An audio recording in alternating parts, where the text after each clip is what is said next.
Exercise 3.3 में first हमें पढ़ना है पैरेललोग्राम। ठीक है, पैरेललोग्राम की कुछ प्रॉपर्टीज़ होती हैं जो हमें सबसे पहले पढ़ लेनी है। पैरेललोग्राम की क्या प्रॉपर्टीज़ होती हैं? पैरेललोग्राम कहता है कि उसकी अपोजिट साइड्स जो होती हैं वो इक्वल होती हैं और पैरेलल होती हैं। ठीक है, यानी जो सामने सामने वाली साइड्स होती हैं वो इक्वल भी होती हैं और पैरेलल भी होती हैं। ठीक है, ये कहते हैं हमारा पैरेललोग्राम कि मेरी opposite sides equal and parallel होती हैं, अपोजिट एंगल्स इक्वल होते हैं। ठीक है, और मेरे साथ वाले दोनों एडजेसेंट एंगल दोनों का सम कितना होता है? 180 डिग्री होता है। ठीक है, और ये कहता है कि मेरे जो डायगोनल्स हैं, ठीक है, जो मेरे डायगोनल्स हैं वो इक्वली बाइसेक्ट करते हैं। डायगोनल्स इक्वली बाइसेक्ट करते हैं का मतलब ये वाली चीज़ इसके इक्वल है, यानी OA OC के इक्वल है और जो OB है वो OD के इक्वल है। ठीक है, ये कहते हैं हमारा पैरेललोग्राम की ये प्रॉपर्टीज़ हैं। अब ऐसे ही हमारा फर्स्ट वाला हमें पैरेललोग्राम ये दिया हुआ है ABCD। ठीक है, उन्होंने बोला AD किसके इक्वल होगा? ठीक है, AD किसके इक्वल होगा? उसकी सामने वाली साइड के, यानी BC के। ठीक है, फिर है हमारा angle DCB। Angle DCB, angle DCB ये वाला एंगल अपोजिट एंगल के इक्वल होगा, यानी एंगल DAB के। ठीक है, थर्ड हमें वो कह रहा है OC is equals to OC, यानी ये वाली साइड। मुझे पता है डायगोनल्स इक्वली बाइसेक्ट करते हैं तो वो इसके इक्वल हो जाएगा। ठीक है, इक्वली बाइसेक्ट मतलब एक लाइन को दो इक्वल पार्ट्स में काटते हैं। नेक्स्ट है angle DAB plus angle CDA, यानी वो कह रहा है ये वाला एंगल प्लस ये वाला एंगल किसके इक्वल होगा? 180 डिग्री के। First question solved. ठीक है, सेकंड क्वेश्चन वो कह रहा है x, y, z इन सब की वैल्यूज़ फाइंड करनी है। ठीक है, सेकंड क्वेश्चन में वो कह रहा है ये सारी आपको वैल्यूज़ दी हुई हैं, वो आपको वेरिएबल्स दिए हुए हैं, आपको वैल्यूज़ फाइंड करनी है। पैरेललोग्राम बना लिया ABCD। ठीक है, यहाँ पे है हमारा 100 डिग्री, यहाँ पे है z, यहाँ पे है x और यहाँ पे है y। ठीक है, सामने अपोजिट एंगल्स इक्वल होते हैं, angle y is equals to 100 degree. ठीक है, क्यों? क्योंकि अपोजिट एंगल्स हमारे पैरेललोग्राम के क्या होते हैं? इक्वल होते हैं। ठीक है, देन हमें पता है सामने सामने वाले तो इक्वल हो गए। ठीक है, हमें पता है साथ वाले एंगल, यानी angle y plus angle z किसके इक्वल होगा? 180 डिग्री के। ठीक है, क्योंकि हमारे एडजेसेंट एंगल्स का सम पैरेललोग्राम में कितना होता है? 180 डिग्री।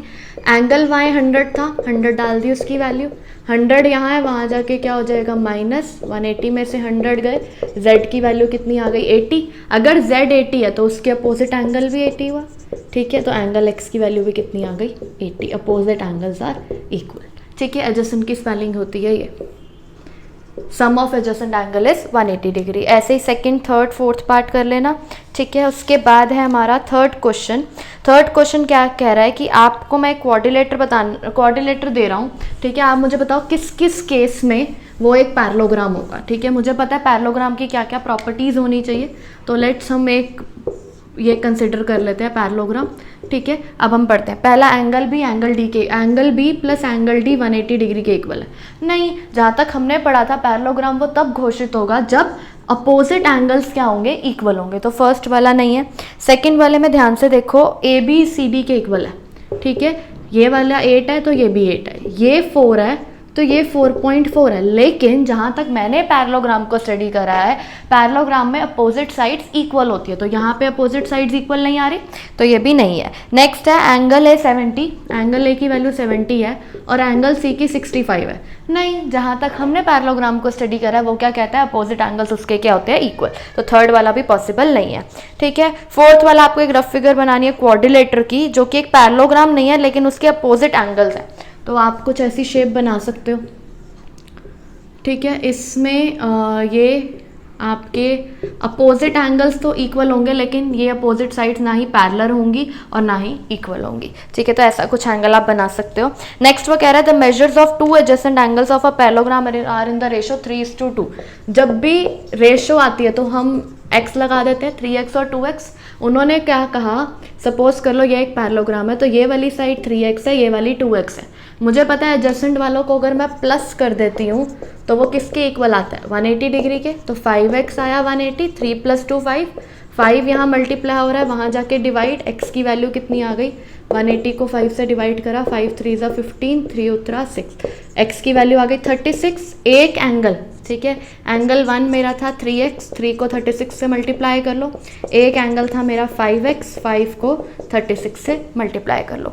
ठीक है। नेक्स्ट क्वेश्चन नंबर 6 कह रहा है 2 adjacent angles of a parallelogram have equal major. ठीक है। अगले में वो कह रहा है जो 2 एडजेसेंट एंगल है एक पैरेललोग्राम के वो इक्वल है। ठीक है। नेक्स्ट क्वेश्चन में वो कह रहा है जो adjacent angles of a parallelogram है वो इक्वल है, यानी x प्लस एक्स कितना है 180 डिग्री, क्योंकि मुझे पता है एडजेसेंट एंगल्स का सम कितना होता है 180। तो 2x इज इक्वल्स टू 180, 2 यहाँ पे मल्टीप्लाई हो रहा है, वहाँ जाके डिवाइड हुआ, x की वैल्यू कितनी आ गई 90 डिग्री। ठीक है। नेक्स्ट है क्वेश्चन नंबर 7।